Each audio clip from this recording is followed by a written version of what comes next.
Hello and welcome to this week's Scrum Down NBC Sports Rugby Podcast. I am your host with the most, Alex Corbs, and it is great to be back. Everyone, slightly later pod this week, and apologise to all the diehards wondering where it was, but we wanted to delay our release this week so we could get a bit more of a handle on the London Irish situation, what's been unfolding. There's been developments through this week, and you know, we're going to get into the pod this week as I have Chris Jones from the BBC.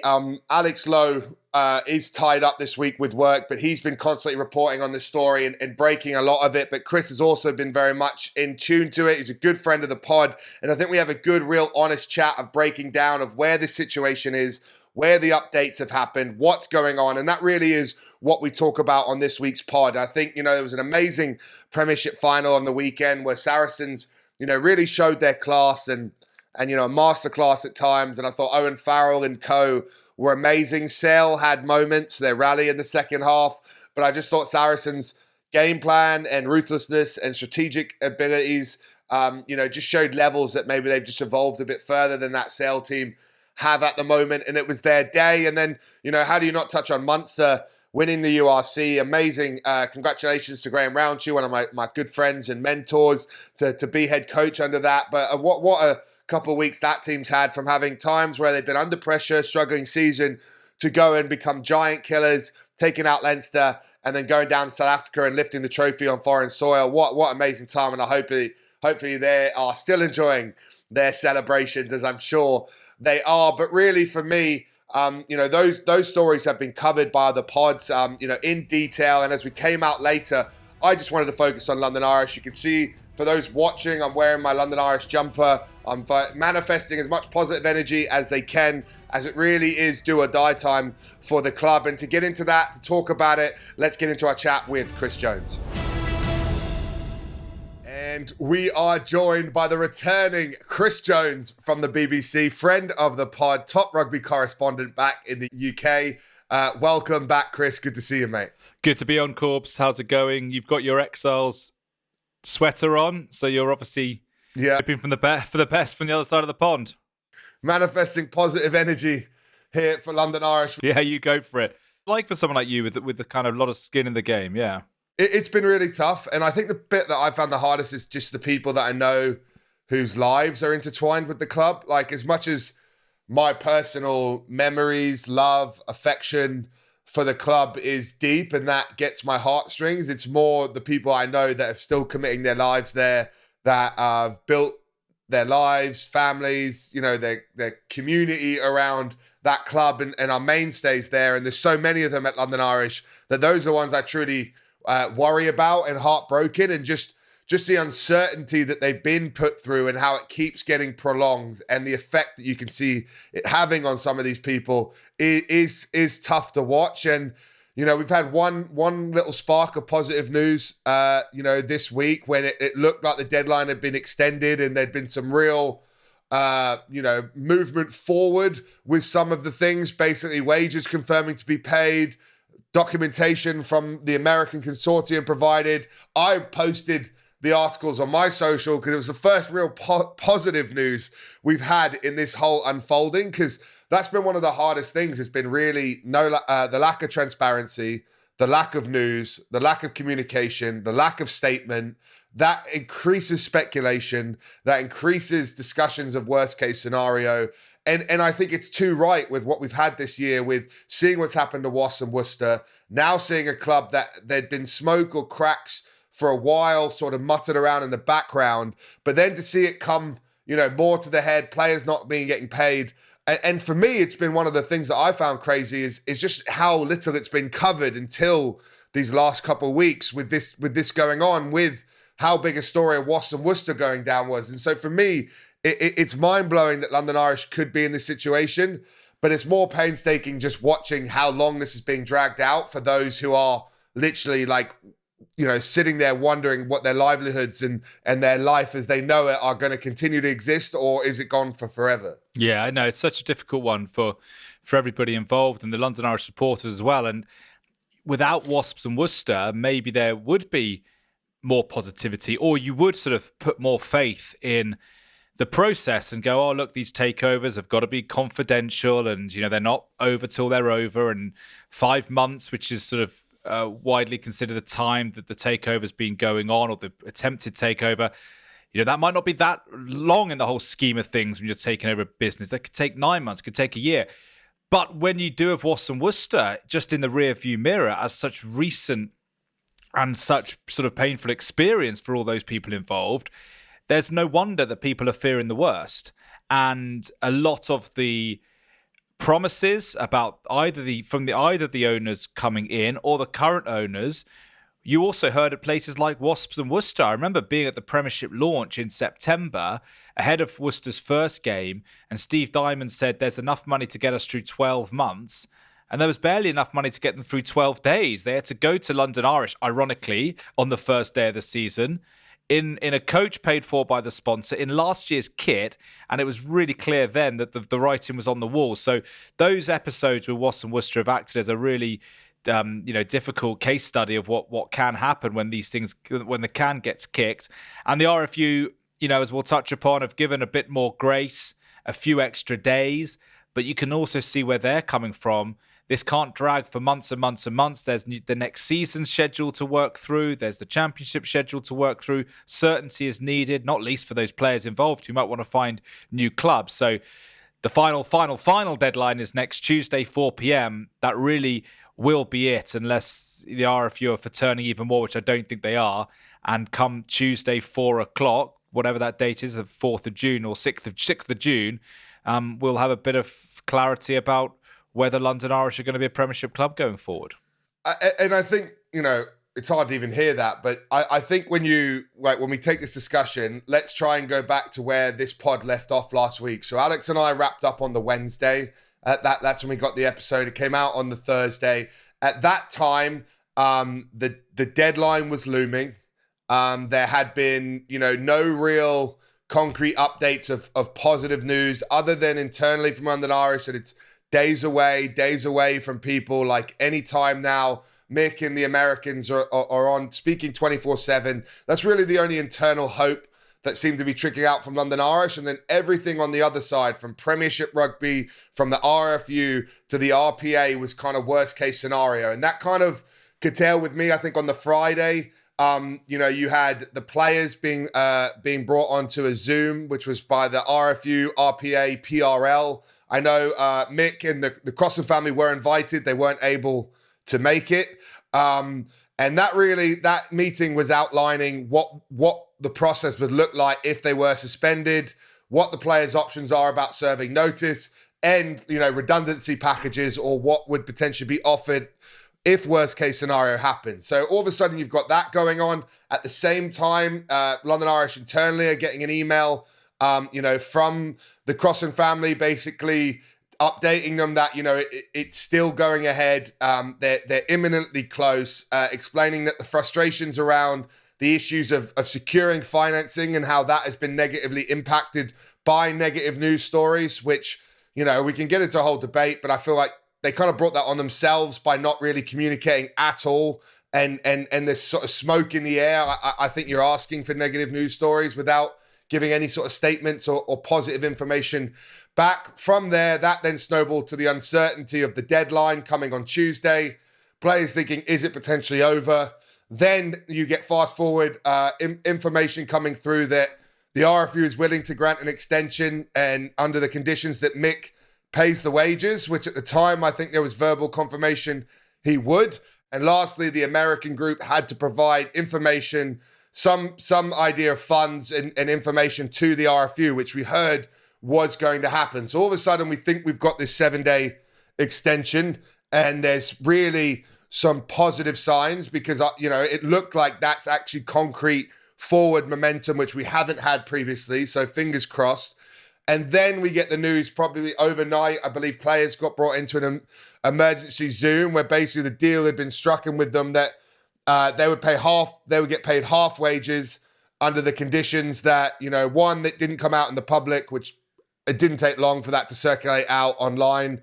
And that's where I get most of my information is what's going on online, sadly. So it didn't take long for that to come out, that condition. And then the other condition is that they would then be paid the other half of the wages at the end of the 7 days by the American group. And that's kind of where we're at now, up to date of what's going on as players are in that limbo period of this extended notice period, wondering if the other 50% is coming at the end of it from the Americans, or is this a last gasp hope to try and put pressure, throw everything at the Americans to get them across the line? That's where I think is worth discussing, where we're at and what's going on. Yeah, exactly. And you can look at it in two different ways. You could say, well, the RFU wouldn't have agreed to this. Mick Crossan wouldn't have let it get to this stage unless there was something concrete coming from the consortium. I understand come Tuesday, the RFU was still waiting for anything over proof of funds or identity of owners. Whether that's changed in the last 48 hours, I'm not so sure.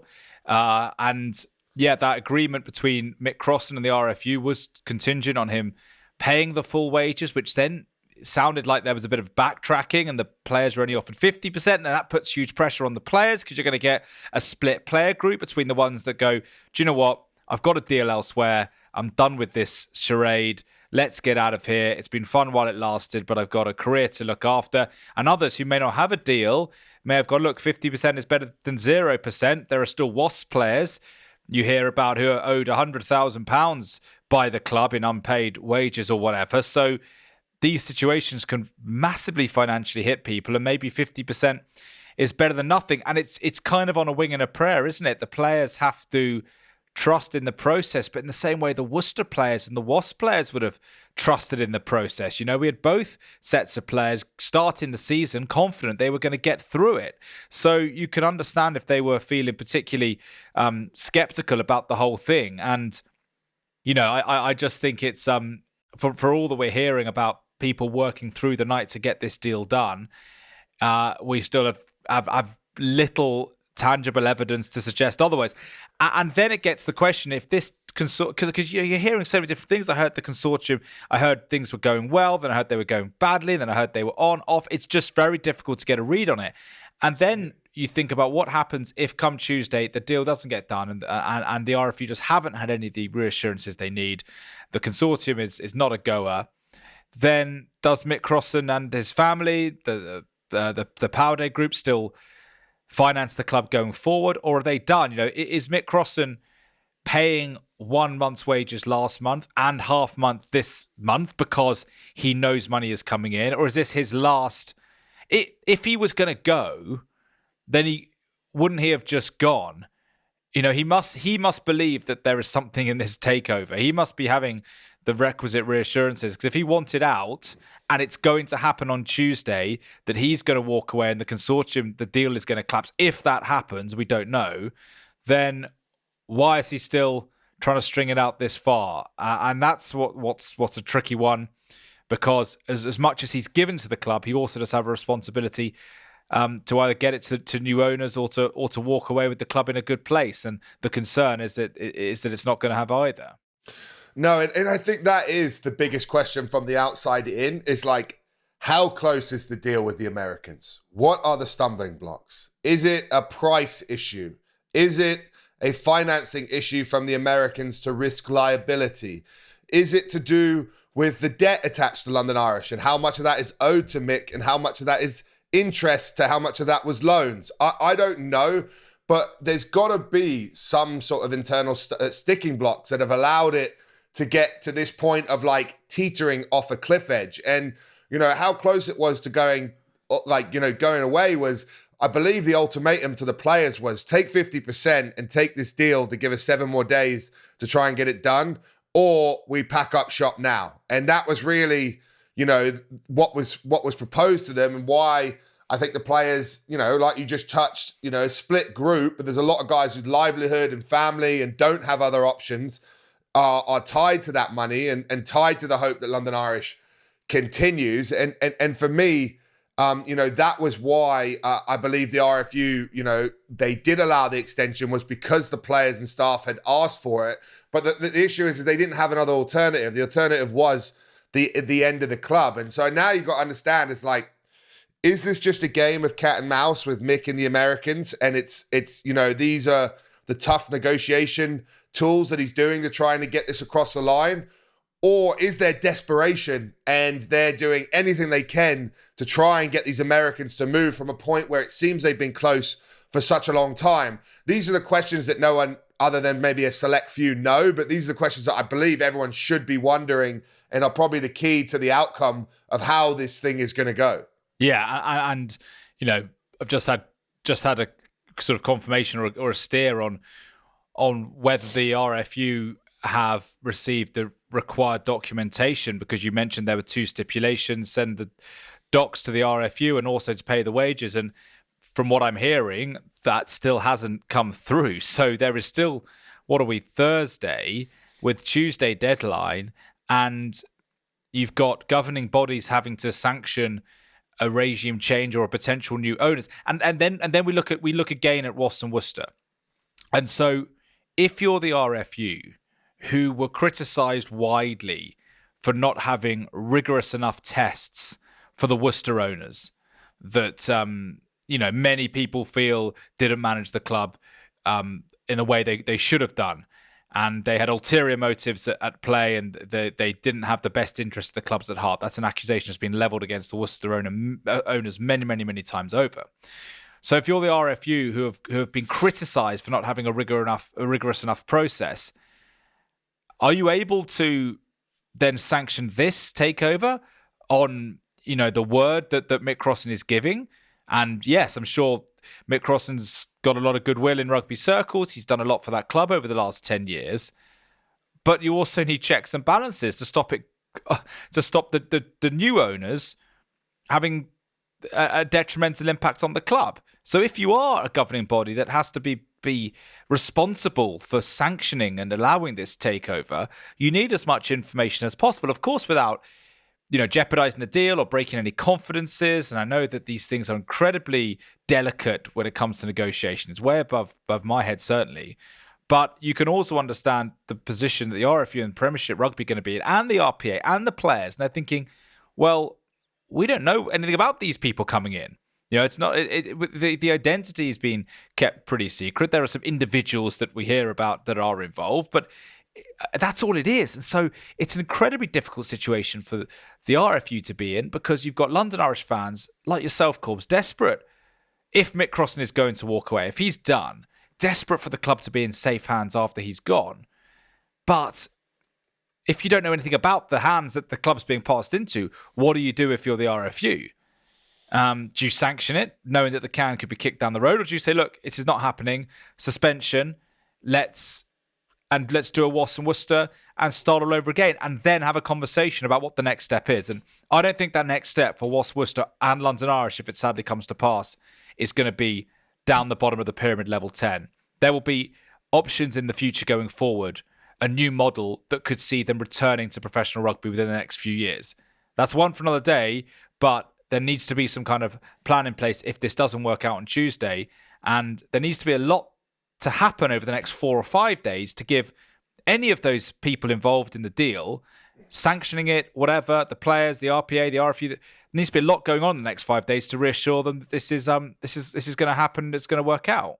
No, absolutely. And it's really tough because you hear so many mixed messages. Like, I've heard multiple times internally that Mick is prepared to continue to fund the club, but he's trying to be, hard-nosed, negotiating, basically, enforce a deadline to corral the Americans across the line, but he doesn't want to admit that because he obviously wants to get this sale and get out. Then I've heard other things saying to the contrary to that actually the backstop is, if this does fall through, you sell the land of the training center off, recoup as much of the loans and debt that he's attached, and he walks away, with enough losses to write off tax and other things for a number of years, that it actually doesn't leave him in as a disadvantaged position as some might think. I don't know if either of those are true.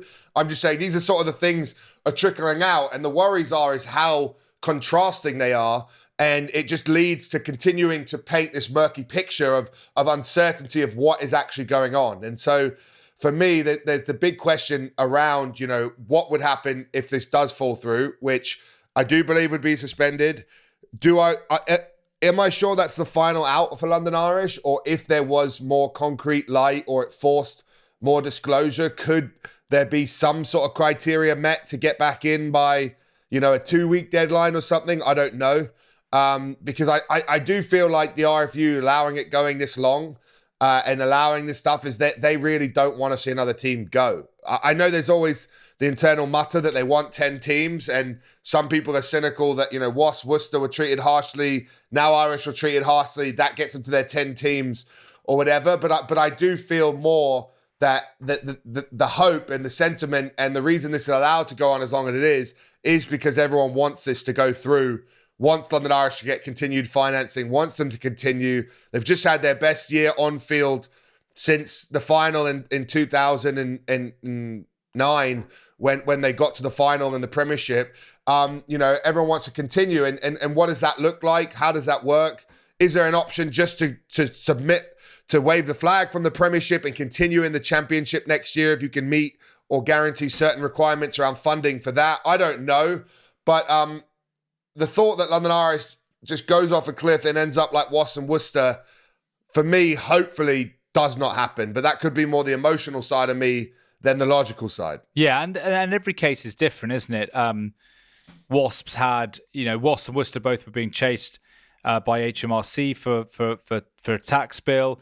Wasps had their bond situation, which was different, and that they missed their deadline to repay it.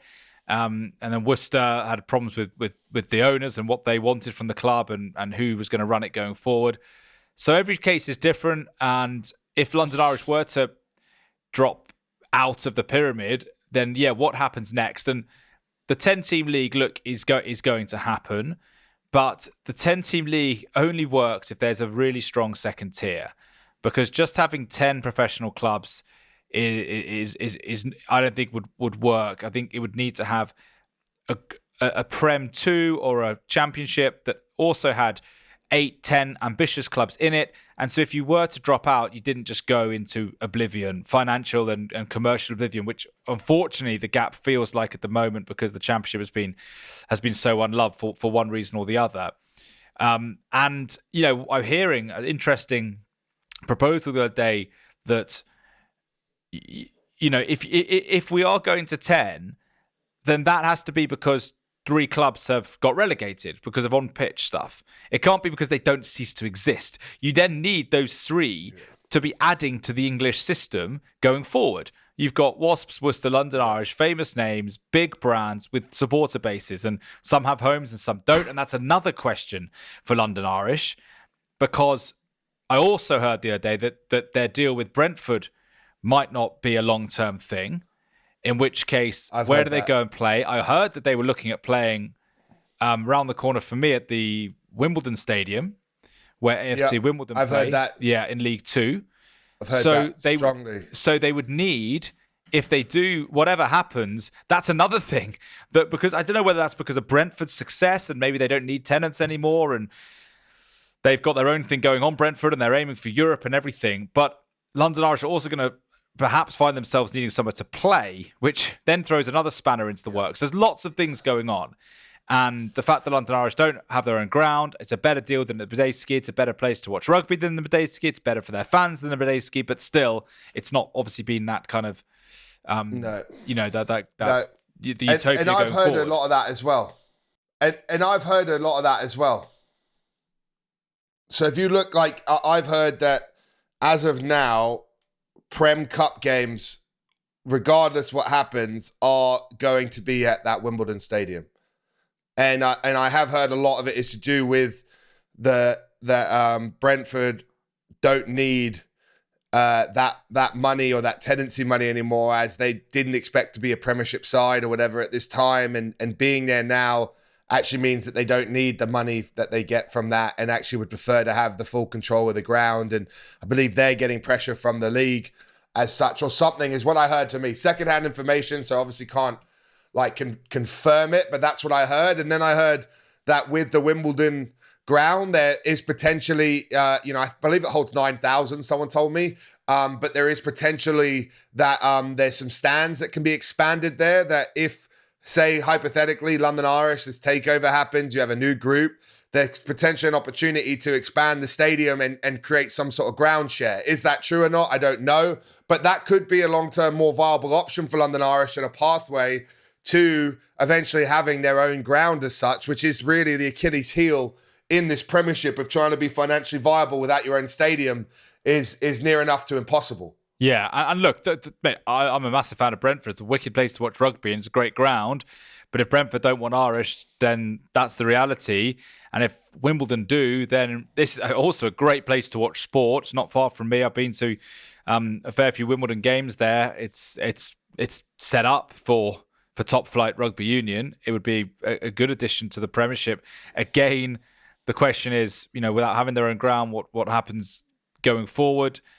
So many questions, and we could talk bigger picture, can't we, about how professional rugby looks in 5 years' time, and there will be a complete reassessment, I think. And one of to go back to that point about Wasps, Worcester, London Irish, they all may exist in some form going forward, but they might not be called the same name, and they might not be from the same place. Ironically, London Irish and Wasps, yes, London Irish, it's in the name, but they don't have a permanent home. It's not like they've been playing at Welford Road forever and it would be absolutely sacrilegious to leave it. There is that level of nomadic about London Irish, isn't there? They've been moving around a bit, Sudbury and Medeski and Brentford, and then could be in Wimbledon. Wasps obviously are the ultimate nomadic side they've done the franchise thing already. So if one of them was to re-emerge in Kent, ideally, well, not ideally, it's not ideal for anyone, but apart from people from Kent, but from Wasps fans who maybe have supported them through thick and thin, another change of venue, or London Irish fans going out of London, whatever it might be, they will maybe place those clubs somewhere where it would be geographically suitable, and then they could apply for a license to get into the Championship, and then professional rugby will exist in two divisions, Prem 1, Prem 2, for sake of argument, with a kind of Super League type, or kind of a Premier 15s almost type franchise model, in the same way Hartpury and Gloucester combined to make a franchise in the Premier 15s. Things would just be different. The pyramid won't be the same. We're seeing that with the tackle height. The pyramid is being kind of fractured on the pitch, and it's going to be fractured off it as well. Because it doesn't work like in football where Luton can chase the dream and then get hundreds of millions of pounds to get into the Premier League and life's all rosy. That doesn't happen in rugby union, does it? We have a Jersey Reds winning the league and not getting promoted. So the pyramid works at the level I played at. It's brilliant, going up and down and everything. But when it gets to professional, the gap between professional and amateur is too big. And it's not like in football where there are 4 or 5 professional leagues. So it needs a complete reassessment, a reappraisal of what professional rugby is in this country. I think there is enough creativity and ambition amongst the people making these decisions. I do have faith that they're the right people in the room. But it'll take some big, big, big decisions that will change the face of professional rugby in this country forever. And people will kind of have to get used to it, even if it's something very different to what they've had before. This is what I think about, like, say, on the points about clubs moving, or like, I feel like fans, say Wasps, for example, that they've lost Wasps. If there's a hope that they can come back after they've now tasted life without their team, I feel like they're going to travel to make some noise and support it if it was offered back. Same thing, I think, with London Irish. I do feel like Wimbledon's not a bad base for London Irish. It's quite close to their spiritual home of Sunbury, and where the team, its true roots are from a historical point of view. There's a lot of Irish people around London, a lot of fans there. I think Wimbledon could work quite well. I don't want to get too excited. I know it's potentially all hypothetical because there's a lot to go on. When you're looking at the two-tier league, I think that's inevitably how this thing has to go. The issue is how do you make that bottom league competitive enough with the limitations of financially viability and closing that gap. And next year we've got the Prem Cup, which includes championship teams, which I think will be a good step to these integrating and hopefully closing the gap on this level. And I think it will be good for the game to have those games of competitiveness. But then I also think, like, a fully loaded Prem side, there's no way in hell you'd really want a championship team playing against them at the moment. Yeah, that's it. It's a gap, isn't it, both commercially and on the pitch? But look, La Rochelle have just won the Champions Cup back-to-back with a population of 75,000, and perhaps they're just an extraordinary anomaly because of the nature of the town and its cultural association with the game, and the owners who are sort of La Rochelle, and set an example. I don't know, but a town of 75,000 winning back-to-back Champions Cup, that is that's a lower population than Jersey, who the English rugby authorities would go, no, that can't sustain professional sport on the island. So I don't know, maybe La Rochelle is just the exception that proves the rule. But you then look at I used Kenton as an example earlier, because I have heard about, if not plans, then certainly ideas to use parts of the country that are unrepresented by a professional rugby union side. And Kent's a big rugby area. I've played in the Kent leagues myself. It's obviously at a terrible standard, but there's a lot of rugby enthusiasts in that part of the world, probably, that are underserved, and there's 2 million people in the county. So there's going to have to be a lot of creative thinking going forward. For too long, perhaps rugby union, especially when there was the boom years from sort of 2013 to 2019, maybe looked at football and went, well, we're kind of similar to the Championship or League One, commercially not a million miles away from the Championship, but just got to, I suppose, completely forget about football now. Look at, yes, different sports for guidance, but come up with a structure that suits professional rugby union in England, that suits it in the British Isles and Ireland and France. Everyone's got to do what suits them best. And county cricket has kind of got that. I think it's 18 counties with Div 1 and Div 2. So maybe if the powers that be decide there are 16 to 18 clubs that can support some form of professionalism, can they be in 2 leagues? And then that get boxed off from the rest of the pyramid. There's got to be questions about what the salary cap is in that Division 2. It's got to be low enough so teams can cut their cloth. Is there enough private money that wants to invest in the game? Perhaps not. Leicester was up for sale for ages and didn't seem to have a suitable buyer. I'm sure there were interested parties, but it wasn't like if Man U go up for sale and it's a massive news story about who's trying to buy Man U, and Qatar want to buy Man U, and the richest man in England wants to buy Man U, and everything. So it's completely different, and it is kind of the line in the sand moment. When you lose one club, you got to have tough conversations. You lose 2 clubs, you got to have really tough conversations, and if you lose 3, you go, right, of course COVID was an absolute disaster that forced everything over the edge, but why were clubs in the position in the first place? And then try and come up with a structure that works going forward, as hard as that might be. I agree, mate. I feel like this has to be the wake-up call and the catalyst to try and enact some true change, from structural issues throughout the game, from commercial models to funding models around lower leagues and viability of teams, to, as we've already talked about, some of the financial regulation and constraints that need to be, and transparency that need to be put on ownership parties to try and ensure that situations like this don't happen, or, teams are corralled in before they get to these very vulnerable positions where they're now, hanging on a knife edge of which way the club goes. So much change that needs to happen, and fingers crossed it does. But I think as we come full circle for London Irish, and as we wrap up, probably the question I was going to ask you and put you on the spot a bit is, if you were going to make a decision on which way this goes, what would be your guess on how this ends up next week when we get to the deadline? Yeah, it is a guess, because as much as we're hearing ominous sounds, i.e. there are too many people in the dark over this deal, maybe that is all part of the process. Big maybe. I mean, goodness me. If you're guessing, then you've got to look at the example of clubs that have gone before and said, look, when we've been in positions where promises have been made, when players are getting paid late, when players are being kind of a little bit emotionally, lent upon to go, okay, well, if you want your club, take 50%.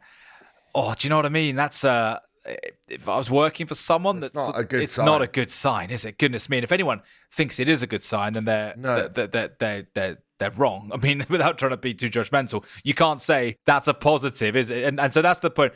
Positivity is in short supply. Yeah.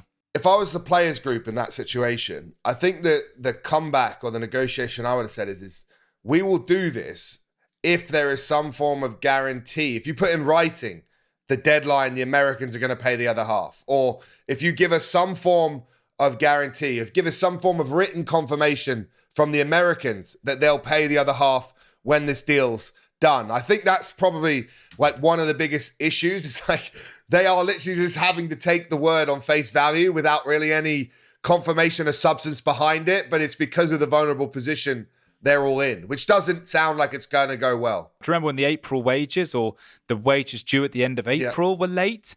They were due the Friday of the bank holiday, didn't come until Mick Crossan stepped in on the Thursday. Yeah, about 6 days after the wages were due. And they said, oh, the money's coming from America. It's just held up by banks and bank holidays and stuff. And we don't know if that money ever came, unless that money went to Crossan to plug the hole. But if you're the players, you've heard all this for weeks now. You know, how long does it take to get money sent? And of course, these deals are complicated. And if you ask them a question, what's going to happen Tuesday, without the Was and Worcester example, then you'd have gone, I don't know, this could be in the balance. Mick Crossan's experienced businessman. He's not going to go so deep down the line without there being enough to convince him that it's going to happen. Why is he still paying? Why is he still communicating with the players? He wouldn't leave London Irish in the lurch. There are some reasons why you can be optimistic, but there are also so many reasons why you fear the worst here. And you feel the RFU have kind of extended it more through goodwill than actually their judgment. And I wonder if there were people at the RFU who would have gone, look, here are the conditions, you've not met them. And they've basically honoured what the players wanted, hadn't they? And then you had the RPA come out today and sort of go, well, on the one hand, it's terrible they're being paid only half their wages, but B, we like that their voice was heard. So the RPA have almost like, on the one hand, want to wash their hands of the whole thing and start saying, look, this is not acceptable. Not wash their hands and not get involved, but not wash their hands of all this umming and ahhing and start to put their foot down.